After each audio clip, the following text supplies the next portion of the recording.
Muy buenas tardes, doctor Juan Romero Figueroa. Soy la alumna Yunuen Arellano Zúñiga del doctorado en Desarrollo Humano. Y bueno, muy gustosa, me encuentro cursando y compartiendo esta nueva asignatura con usted, que es sobre la globalización, la pobreza y la calidad de vida. Desde que iniciamos esta materia nos hemos venido revisando 3 capítulos de la metodología para la medición multidimensional de la pobreza en México. Entonces, haciendo una recapitulación muy breve, el primer capítulo es sobre el concepto de pobreza en la Ley General del Desarrollo Social. El segundo capítulo es la metodología de la medición multidimensional de la pobreza, y precisamente este video divulgativo trata sobre el tercer capítulo, que son los criterios para la definición de los indicadores de pobreza. Y entonces iniciamos precisamente con los criterios para la definición de los indicadores de pobreza. Estos criterios son adoptados y actualizados para identificar a la población que no cuenta con niveles mínimos en satisfacción de cada dimensión. Es decir, para estos criterios, para lograr esta definición, vamos a tener 3 dimensiones. La primera dimensión es la de bienestar, la segunda es la de carencia social y la tercera es la de espacio territorial. Si tenemos carencia en cualquiera de estas 3 dimensiones, somos considerados unas personas pobres, pero no en pobreza multidimensional, como si tuviéramos carencia en 2 o en las 3 dimensiones. Para explicarme un poquito mejor, vamos a iniciar con la primera dimensión, que es la dimensión de bienestar. Y para la medición del espacio de bienestar se determina la línea de bienestar y la línea de bienestar mínimo. La actualización se denomina respectivamente en la línea de pobreza por ingresos y la línea de pobreza extrema por ingresos. Recordemos que anteriormente la medición para la pobreza aquí en nuestro país era exclusivamente por el ingreso.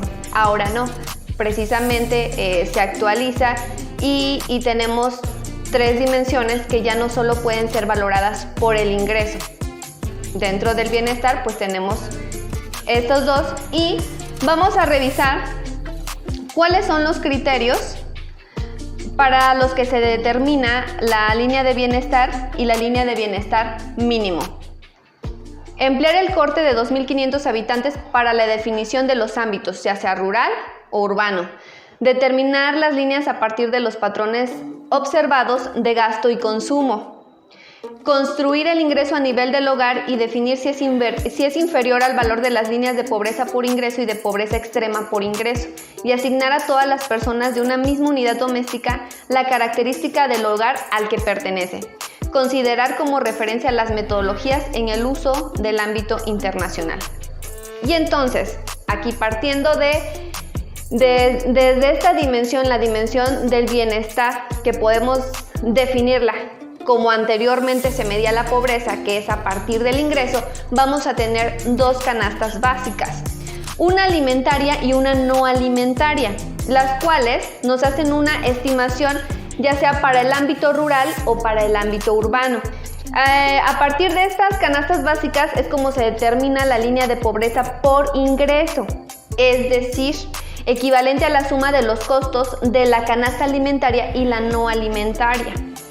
Y la línea de pobreza extrema por ingresos es precisamente el equivalente al costo de la canasta alimentaria.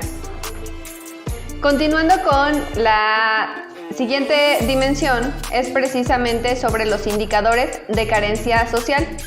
Y en carencia social tenemos que es un vínculo directo entre el ejercicio de los derechos y la medición de la pobreza. Es decir, acá en el capítulo anterior ya vimos, reflexionamos sobre lo que son una medición detallada de criterios que forman parte de este indicador, y precisamente son los siguientes: la unidad de análisis, la pertinencia conceptual, la factibilidad empírica, la especificidad y la utilidad para las políticas públicas. Y entonces, ¿qué tenemos para la medición de la carencia social? Son, a grandes rasgos, 6 características y empezamos con lo que es el rezago educativo. La educación es el principal medio para desarrollar y potenciar las habilidades, conocimientos y valores éticos de las personas. Entonces, en función de esto, en el marco normativo mexicano tenemos el artículo 3 de la Constitución Política de los Estados Unidos Mexicanos con la reforma del 9 de febrero del 2012 y los artículos 2, 3 y 4 de la Ley General de Educación, donde precisamente pues, nos habla de las garantías y de la obligatoriedad que tiene la educación en los diferentes niveles educativos. Siguiendo con el aspecto número 2 de la carencia social son los accesos a los servicios de salud. Igual tenemos acá un artículo, el artículo 4 de la Constitución, donde establece que la población mexicana tiene derecho a la protección a la salud.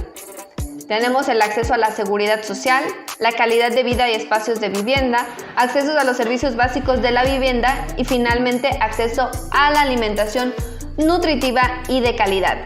Se supone que esto ya está plasmado como un derecho constitucional para todos los mexicanos.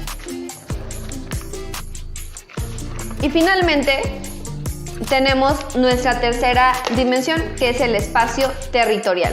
Y en este espacio territorial, se va a medir en función de 4 aspectos, que es el grado de cohesión social, el grado de accesibilidad a carretera pavimentada, fuentes de información, actualización de indicadores y umbrales.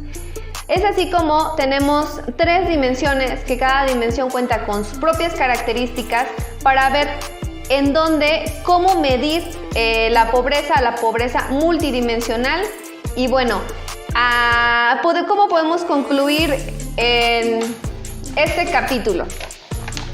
Creo que es importante que como país podamos tener una línea de medición y sobre todo una medición multidimensional de pobreza. Tiene que ser centrado al contexto de nuestro país, porque no podemos medir nuestro tipo de vida, nuestra calidad de vida, nuestro estilo de vida con otros países. En alguna reflexión del foro creo que ya había hecho mención que no podemos compararnos con países, por ejemplo, europeos, donde de alguna manera para ellos lo que ellos consideran pobres en su país, en nuestro país sería considerado una persona rica, ¿no? Aquí tenemos plasmados derechos a los cuales todos los mexicanos deberíamos tener garantizado: salud y uno de los principales, que es educación. Sin embargo, la educación en el sentido estricto del artículo 3 constitucional no se lleva a cabo. Son 3 cosas: gratuita, obligatoria, laica. Nuestra educación en México no es gratuita, tiene una cuota de corresponsabilidad. Y tampoco nuestra educación es obligatoria, porque ningún gobierno obliga a los niños a ir a la escuela. No puede llamarse obligatoria y no puede llamarse gratuita, porque eso no existe en nuestro país. Acceso a la salud tampoco lo tenemos todos. Entonces, qué bueno que exista la medición de la pobreza y de pobreza multidimensional, porque no puede basarse solamente en el ingreso. Hay muchas otras cosas que se tienen que medir para saber la pobreza en la que estamos viviendo y sobre todo si una persona es pobre, porque de acuerdo con estas dimensiones, pues yo creo que aún se abre mucho más esa brecha con una pandemia que estamos viviendo y que nos aleja aún más de esta medición de poder llegar, pues no sé, a tener una calidad de vida o a tener menos carencias en cualquiera de las dimensiones, porque creo yo que desde el caso particular de mi región, pues vamos en retroceso a partir desde hace 2 años. Gracias y un gusto estar en su materia con usted.